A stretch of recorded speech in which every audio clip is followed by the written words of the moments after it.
There is a fundamental shift in perspective that changes everything about how we experience life. It begins when you stop drawing a hard line between what you consider work and what you consider play. If you approach every action in your life with a sense of heaviness and seriousness, you miss the essence of existence. We live in a culture that is obsessed with the idea of fixing itself. Most people carry a subtle, chronic belief that they are somehow broken, that they need to be smarter, calmer, more disciplined, or more spiritual before they are allowed to be at peace. They spend their days chasing a future version of themselves, a version that finally gets it right. But I would like to propose a radical alternative. What if there is absolutely nothing wrong with you? Consider the possibility that your existence right now, in this exact breath, is already complete. I do not mean perfect in the sense of moral behavior or having a tidy life. I mean perfect in the way a mountain is perfect or the way a storm is perfect.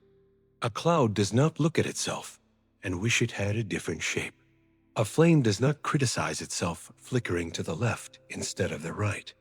You are a phenomenon of nature just as much as they are. You are not a stranger standing apart from the universe, judging it. You are the universe expressing itself as a human being. Your anxiety, your joy, your confusion, these are as natural as the tides or the changing seasons. You do not need to earn your right to be here. You are already an intrinsic part of the cosmos.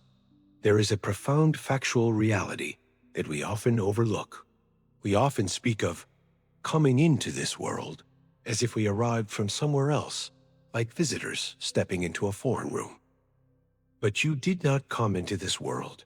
You came out of it. Just as a tree grows leaves, the universe grows people. You are a local expression of the whole. However, we have been conditioned to feel isolated. We feel like tiny, separate egos locked inside a physical body, looking out at a world that feels distant and alien. This sense of separation is merely a trick of the mind, an illusion created by language. In reality, there is no boundary where you end, and the rest of the universe begins. You are a continuous flow, much like a wave is continuous with the ocean. You are not a static object. You are a dynamic process. You are a fluid event, a stream of consciousness and sensations, forever moving. When you were born, it was not a mistake. The universe was not trying to create a project for you to solve. It was simply dancing, and you are that dance. The problem arises because, from childhood, we are taught to suppress this natural flow. We are trained to conform, to perform, and to improve. We internalize the idea that we are not enough as we are, and that existence is a ladder we must climb. But look at nature. Does a rose strain and struggle to bloom? Does a river hurry to reach the sea? No, they simply unfold. They move according to their own nature. You, too, are unfolding. You are not a problem to be solved. You are a mystery to be experienced. When we tell the conditioned mind that there is nothing wrong, it immediately resists.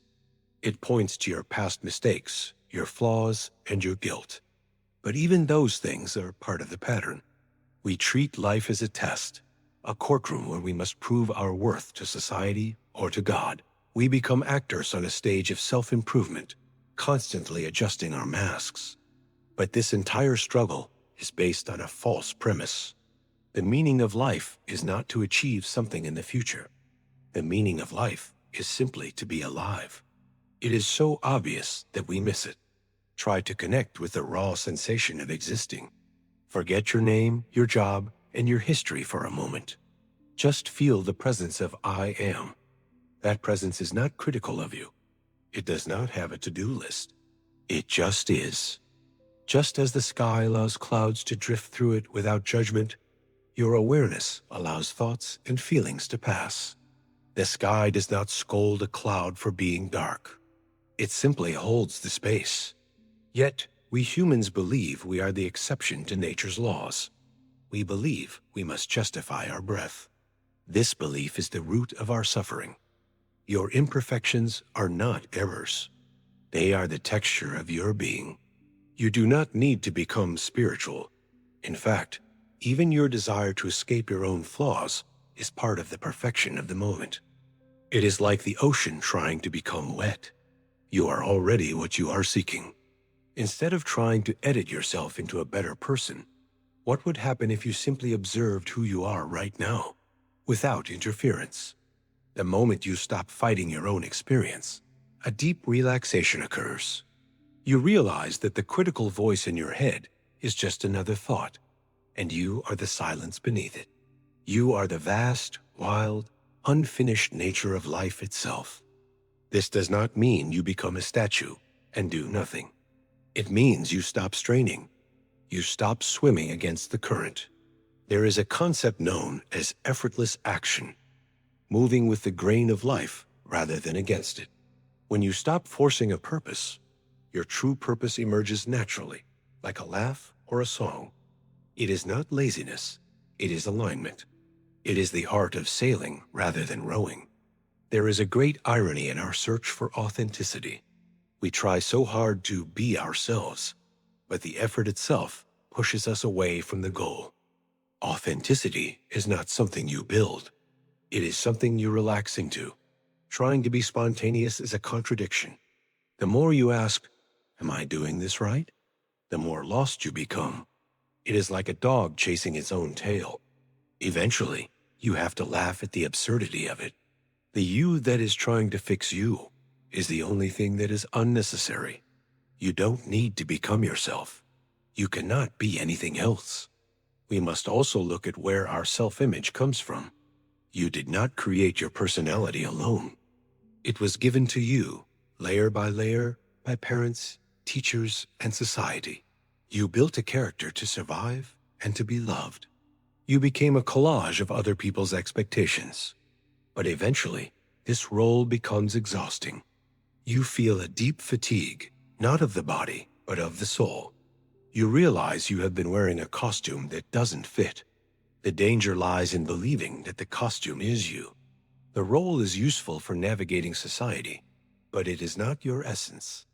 When people tell you to be yourself, they usually mean be the version of yourself that fits our script. Real freedom is realizing that you are the actor behind the mask. You don't need to destroy the mask.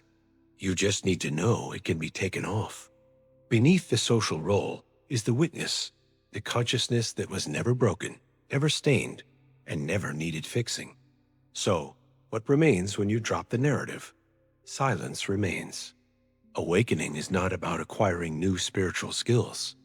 It is a process of subtraction. It is unlearning. It is like waiting for a jar of muddy water to settle. You don't push the mud down, you just leave it alone, and clarity returns on its own. We fear this silence because the ego cannot survive in it.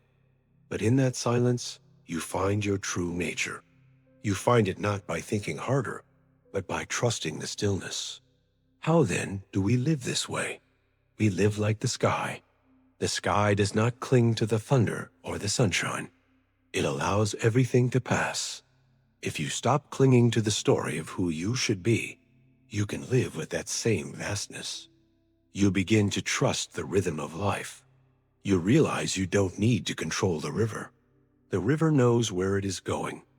Ultimately, we return to the starting point. There is nothing wrong with you. This is not just a comforting thought. It is a liberating truth. You are not a broken machine. You are an unfolding event of the cosmos. If you can see yourself not through the lens of judgment, but as a natural phenomenon, like a galaxy spinning or a wave crashing, you will see that you have always been whole. You were never too much. You were never not enough. You are simply you, and the only thing left to do is to drop the pretense, take a breath, and settle into the simple, sacred fact of your own existence. That is, and always has been, enough.